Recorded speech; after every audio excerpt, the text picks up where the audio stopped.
حج کا عاطفی پہلو۔ قرآن میں اللہ تعالیٰ نے فرمایا ہے کہ میں نے جنوں اور انسانوں کو صرف اس لیے پیدا کیا ہے کہ وہ میری عبادت کریں۔ الذاریات 56۔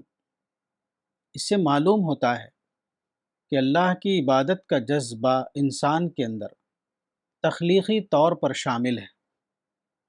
انسان کو نہ صرف یہ کہ ازروئے واقعہ خدا کی عبادت کرنا چاہیے، بلکہ اس کی فطرت کا مطالبہ بھی یہی ہے کہ وہ ایسا کرے۔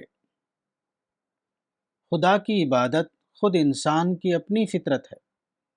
یہی وجہ ہے کہ خدا کی عبادت کے سوا کوئی چیز انسان کو حقیقی طور پر مطمئن نہیں کرتی۔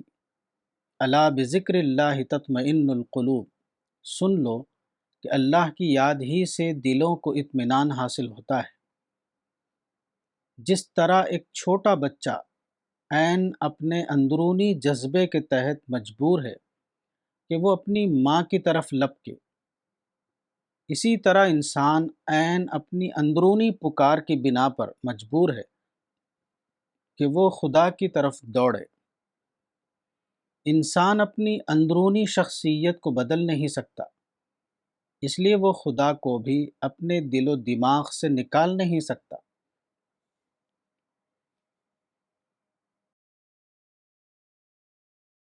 کتاب حقیقت حج، مولانا وحید الدین خان، صفحہ نمبر 71۔